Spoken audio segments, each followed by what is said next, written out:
Kaveri ವನ್ಯಧಾಮದಲ್ಲಾದಂಥ encounter ಪ್ರಕರಣದ ಬೆನ್ನಿಗೆ ದುಷ್ಕರ್ಮಿಗಳು ಸದ್ಯ ಅರಣ್ಯ ಇಲಾಖೆಯ ಸಿಬ್ಬಂದಿ ಮತ್ತು ಅರಣ್ಯ ಇಲಾಖೆಯ ಕಚೇರಿಗಳನ್ನು ಟಾರ್ಗೆಟ್ ಮಾಡ್ತಾ ಇದ್ದಾರೆ.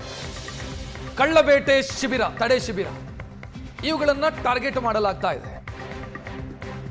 ಬೇಟೆಗಾರರ ಗುಡ್ಡದ ಮಾಹಿತಿ ಶಿಬಿರಕ್ಕೆ ಬೆಂಕಿ ಹಚ್ಚಿ ಸುಟ್ಟು ಹಾಕಿದ್ದಾರೆ ಕಿಡಿಗೇಡಿಗಳು. ಅಲ್ಲಿದ್ದಂಥ ಜನರೇಟರು, ಸೋಲಾರ್ ಪ್ಯಾನಲ್ಲು, ವೈರ್ಲೆಸ್ ಉಪಕರಣ ಇದೆಲ್ಲ ಭಸ್ಮ ಆಗಿದೆ. ಪದೇ ಪದೇ ಈ ಘಟನೆಗಳು ಮರುಕಳಿಸ್ತಾ ಇದ್ದಾವೆ. ಕಳ್ಳಬೇಟೆ ತಡೆ ಶಿಬಿರವನ್ನ ಗುರಿಯಾಗಿರಿಸಿ ಬೆಂಕಿ ಹಚ್ಚಲಾಗ್ತಾ ಇದೆ. ಸ್ಫೋಟಕಗಳನ್ನು ಬಳಸಿ ಬ್ಲಾಸ್ಟ್ ಮಾಡಲಾಗ್ತಾ ಇದೆ. ಅರಣ್ಯ ಇಲಾಖೆಯ ಕಚೇರಿ, ಅರಣ್ಯ ಇಲಾಖೆಯ ಆಸ್ತಿಗಳು, ಅರಣ್ಯ ಇಲಾಖೆಯ ಸಿಬ್ಬಂದಿ ಇವರನ್ನ ಟಾರ್ಗೆಟ್ ಮಾಡಿ ದಾಳಿ ಮಾಡ್ತಾ ಇರೋದು. ಇದೇ ನೋಡಿ, ಇದು ವನ್ಯಜೀವಿ ಕಳ್ಳಬೇಟೆ ತಡೆ ಶಿಬಿರ. ಅದರ ಮೇಲೆ ಅಟ್ಯಾಕ್ ಮಾಡಿರುವಂಥ ದೃಶ್ಯವನ್ನ ಕೂಡ ನೀವು ನೋಡಬಹುದು.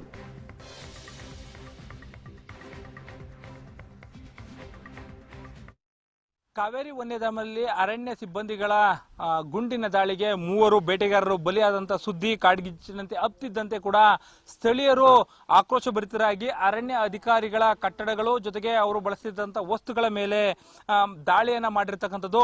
ಬಹಳ ಮುಖ್ಯವಾಗಿ ಕಾವೇರಿ ವನ್ಯಧಾಮದಲ್ಲಿ ಸುಮಾರು 28 ಕಳ್ಳಬೇಟೆ ತಡೆ ಶಿಬಿರಗಳಿರ್ತಕ್ಕಂಥದ್ದು. ಶಿಬಿರಗಳ ಮೇಲೆ ಈಗ ದಾಳಿಯನ್ನ ಮಾಡಿರ್ತಕ್ಕಂಥದ್ದು. ಅಲ್ಲಿರ್ತಕ್ಕಂಥ ವಸ್ತುಗಳನ್ನೆಲ್ಲವನ್ನೂ ಕೂಡ ಸಂಪೂರ್ಣವಾಗಿ ನಾಶ ಮಾಡುವಂತ ಕೆಲಸವನ್ನ ಸ್ಥಳೀಯರು ಮಾಡಿದ್ದಾರೆ.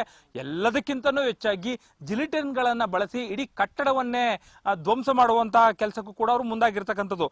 ನೀವೀಗ ಇಲ್ಲಿ ಗಮನಿಸಬಹುದು ಯಾವ ರೀತಿಯಾಗಿ ಪ್ರತಿಭಟನಾಕಾರರ ಆಕ್ರೋಶಕ್ಕೆ ಬಲಿಯಾಗಿರ್ತಕ್ಕಂತಹ ಕಳ್ಳಬೇಟೆ ತಡೆ ಶಿಬಿರದ ಕಟ್ಟಡ ಉಳಿದಿರ್ತಕ್ಕಂಥದ್ದು. ಇದು ಕೂಡ ಬೇಟೆಗಾರನ ಗುಡ್ಡ ಅಂತೇಳಿ ಕರೆಯುವಂತಹ ಒಂದು ಶಾಖೆಗೆ ಬರುವಂತಹ ಕಳ್ಳಬೇಟೆ ತಡೆ ಶಿಬಿರ ಆಗಿರ್ತಕ್ಕಂಥದ್ದು. ಈ ಒಂದು ಶಿಬಿರದ ಮೇಲೂ ಕೂಡ ಏಕಾಏಕಿ ದಾಳಿಯನ್ನ ಮಾಡಿರ್ತಕ್ಕಂಥದ್ದು. ಇದು ಅರಣ್ಯ ಪ್ರದೇಶದಲ್ಲಿ ಸುಮಾರು 10 ಕಿಲೋಮೀಟರ್ ಒಳಭಾಗದಲ್ಲಿ ಇರ್ತಕ್ಕಂತಹ ಒಂದು ಶಿಬಿರ. ಇಷ್ಟು 10 ಕಿಲೋಮೀಟರ್ ಒಳಭಾಗಕ್ಕೆ ಅರಣ್ಯ ಪ್ರದೇಶಕ್ಕೆ ನುಗ್ಗುವಂತಹ ಸ್ಥಳೀಯರೇನಿದ್ದಾರೆ ಇಲ್ಲಿ ಈ ಶಿಬಿರದಲ್ಲಿ ಇರ್ತಕ್ಕಂಥ ಸಂಪೂರ್ಣ ವಸ್ತುಗಳನ್ನ ಸುಟ್ಟು ನಾಶ ಮಾಡಿರ್ತಕ್ಕಂಥದ್ದು. ಬಹಳ ಮುಖ್ಯವಾಗಿ ಶಿಬಿರಕ್ಕೆ ವಿದ್ಯುತ್ ಅನ್ನು ಒದಗಿಸ್ತಾ ಇರ್ತಕ್ಕಂತಹ ಜನರೇಟರ್ ಏನಿದೆ ಅದು ಪ್ರತಿಭಟನಾಕಾರರ ಕಿಚ್ಚಿಗೆ ಸಂಪೂರ್ಣವಾಗಿ ಸುಟ್ಟು ಕರಕಲಾಗಿದೆ. ಅವರು ಅಡಿಗೆಗೆ ಬಳಸ್ತಿದ್ದಂತಹ ಸಿಲಿಂಡರ್ ಮತ್ತೆ ಸ್ಟವ್ಗಳೇನಿದೆ ಅದಿರ್ಬೋದು. ಜೊತೆಗೆ ಇಲ್ಲಿ ಓಡಾಟವನ್ನ ಮಾಡ್ಲಿಕ್ಕೆ ಅವರು ಬೈಕ್ ಅನ್ನ ಕೂಡ ಏನ್ ಇಟ್ಕೊಂಡಿದ್ರು ಆ ಬೈಕ್ ಕೂಡ ಈಗ ಪ್ರತಿಭಟನಾಕಾರರು ಈ ಒಂದು ಕಟ್ಟಡದ ಮೇಲೆ ಮಾಡಿರ್ತಕ್ಕಂಥ ದಾಳಿಗೆ ಸಂಪೂರ್ಣವಾಗಿ ಬಲಿಯಾಗಿರ್ತಕ್ಕಂಥದ್ದು. ಅಂದ್ರೆ ಕಟ್ಟಡದ ಒಳಭಾಗದಲ್ಲಿದ್ದಂತ ಎಲ್ಲ ವಸ್ತುಗಳನ್ನ ಕಟ್ಟಡದಿಂದ ಹೊರಭಾಗಕ್ಕೆ ತಂದೆಸೆದು, ಅಂದ್ರೆ ಈಗ ಅವರು ಮಲಗಲಿಕ್ಕೆ ಬಳಸ್ತಿದ್ದಂತ ಮಂಚಗಳು, ಜೊತೆಗೆ ಅವರು ದಿನಸಿಗಳನ್ನ ಇಟ್ಕೊಳ್ಳಿಕ್ಕೆ ಇಟ್ಟಿದ್ದಂತ ಪಾತ್ರೆಗಳು ಇದೆಲ್ಲವೂ ಏನಿದೆ. ಜೊತೆಗೆ ನೀವು ಇಲ್ಲಿ ಗಮನಿಸಬಹುದು ಅಲ್ಲೇ ಒಂದು ಪ್ಲಾಸ್ಟಿಕ್ ಪಾತ್ರೆಯಲ್ಲಿ ಅವರು ಬೇಳೆ ಕಾಳುಗಳನ್ನು ಇಟ್ಟಿದ್ರು. ಕಾಳು ಕೂಡ ಆಚೆ ಬಿದ್ದಿರ್ತಕ್ಕಂಥದ್ದನ್ನು ಕೂಡ ನೀವು ಇಲ್ಲಿ ಗಮನಿಸಬಹುದು. ಅದೆಲ್ಲವನ್ನು ಆಚೆ ತಂದಿಟ್ಟು ಸಂಪೂರ್ಣವಾಗಿ ಸುಟ್ಟಾಕಿದ್ದಾರೆ.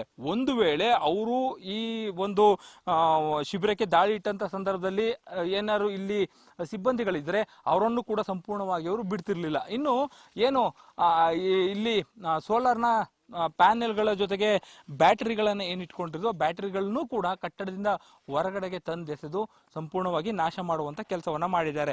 ಒಂದು ಶಿಬಿರದಲ್ಲಿ ಬಹಳ ಮುಖ್ಯವಾಗಿ ಇರ್ತಕ್ಕಂಥದ್ದು ವೈರ್ಲೆಸ್ ಸಿಸ್ಟಮ್ ಇದ್ದಂತಹ ಕೊಠಡಿ ಇದಾಗಿರ್ತಕ್ಕಂಥದ್ದು. ಇಲ್ಲಿ ಅವರು ಉಳ್ಕೊಳ್ತಿದ್ರು. ಜೊತೆಗೆ ಇಲ್ಲಿಂದಲೇ ಕೂಡ ಏನು ಕಾಡಿಗೆ ಅಕ್ರಮವಾಗಿ ಪ್ರವೇಶ ಮಾಡ್ತಕ್ಕಂತಹ ವ್ಯಕ್ತಿಗಳೇನಿದ್ರು ಅವರ ಬಗ್ಗೆ ಸಂಪೂರ್ಣವಾಗಿ ಅಧಿಕಾರಿಗಳಿಗೆ ಮಾಹಿತಿ ಕೊಡುವಂತ ಕೆಲಸವನ್ನ ಮಾಡ್ತಾ ಇದ್ರು. ಹಾಗಾಗಿ ಇಂತಹ ವೈರ್ಲೆಸ್ಗಳು ಇದ್ರೇನೆ ಕೂಡ ನಮಗೆ ತೊಂದರೆ ಆಗೋದು ಅನ್ನುವಂತ ಮನಸ್ಥಿತಿಯನ್ನ ಇಟ್ಟುಕೊಂಡು ಆ ವೈರ್ಲೆಸ್ ಗಳನ್ನ ಕೂಡ ಸಂಪೂರ್ಣವಾಗಿ ಸುಟ್ಟು ನಾಶ ಮಾಡಿರ್ತಕ್ಕಂಥದ್ದು. ಸಿಬ್ಬಂದಿಗಳು ಅವರ ಬಟ್ಟೆಗಳನ್ನ ಇಟ್ಕೊಂಡಿರ್ತಂತ ಬೀರು ಏನಿತ್ತು ಅದು ಕೂಡ ಪ್ರತಿಭಟನಾಕಾರರ ಆ ಒಂದು ಬೆಂಕಿಯ ಕಿಚ್ಚಿಗೆ ಸಂಪೂರ್ಣವಾಗಿ ನಾಶ ಆಗಿದೆ. ಇಡೀ ಕಟ್ಟಡದಲ್ಲಿ ಏನೊಂದು ವಸ್ತು ಕೂಡ ಉಳಿಬಾರದು ಆ ರೀತಿಯಾದ ಒಂದು ಕೆಲಸವನ್ನ ಈಗ ಮಾಡಿರ್ತಕ್ಕಂಥದ್ದು. ಇನ್ನು ಈ ಒಂದು ಕಟ್ಟಡದ ಕಿಟಕಿ ಗಾಜುಗಳು ಕೂಡ ಬೆಂಕಿಗೆ ಯಾವ ರೀತಿಯಾಗಿ ಒಡೆದು ನಾಶ ಆಗಿದೆ ಅನ್ನೋದನ್ನು ಕೂಡ ಇಲ್ಲಿ ನೀವು ಗಮನಿಸಬಹುದು. ಈ ರೀತಿಯಾಗಿ ಕಾವೇರಿ ವನ್ಯಧಾಮದಲ್ಲಿ ಬರ್ತಕ್ಕಂತಹ ಸುಮಾರು 8 ಕಳ್ಳಬೇಟೆ ತಡೆ ಶಿಬಿರಗಳೇನಿವೆ ಶಿಬಿರಗಳ ಮೇಲೆ ದಾಳಿಯನ್ನ ಮಾಡಿರ್ತಕ್ಕಂಥದ್ದು. ಇದು ಕೇವಲ ಕಾವೇರಿ ವನ್ಯಧಾಮ ಅಷ್ಟೇ ಅಲ್ಲ, ಆಸುಪಾಸಿನಲ್ಲಿ ಬರ್ತಕ್ಕಂತಹ ಏನು ಬಿಳಿಗಿರಿರಂಗನ ಬೆಟ್ಟ, ಮಲೆ ಮಹದೇಶ್ವರ ಬೆಟ್ಟ, ಈ ಒಂದು ವನ್ಯಧಾಮಗಳೇನಿವೆ ಆ ವನ್ಯಧಾಮಗಳಲ್ಲಿರ್ತಕ್ಕಂಥ ಶಿಬಿರಗಳ ಮೇಲೂ ಕೂಡ ಒಂದಷ್ಟು ದಾಳಿಗಳಾಗಿರ್ತಕ್ಕಂಥದ್ದು. ಅಲ್ಲಿರ್ತಕ್ಕಂಥ ವಸ್ತುಗಳನ್ನ ಕೆಡಿಸುವಂತ ಕೆಲಸವನ್ನ ಮಾಡಿದ್ದಾರೆ. ಸದ್ಯಕ್ಕಂತೂ ಇವುಗಳ ಮೇಲೆ ಪ್ರಕರಣವನ್ನ ದಾಖಲು ಮಾಡಲಾಗಿದೆ. ಆದ್ರೆ ಯಾರು ಇಲ್ಲಿಗೆ ಬಂದು ಈ ರೀತಿಯಾದಂತಹ ಧ್ವಂಸವನ್ನ ಮಾಡಿರ್ತಕ್ಕಂಥವ್ರು ಅದರ ಬಗ್ಗೆ ಹೆಚ್ಚಿನ ಮಾಹಿತಿ ಇನ್ನು ಕಲೆ ಹಾಕಬೇಕಾಗಿದೆ. ಕ್ಯಾಮ್ರಾ ಪರ್ಸನ್ ಪುಟ್ಟರಾಜು ಜೊತೆ ಮಧು ಎಂ ಚಿನ್ಕುರುಳಿ, ಏಷ್ಯಾನೆಟ್ ಸುವರ್ಣ ನ್ಯೂಸ್, ಚಾಮರಾಜನಗರ.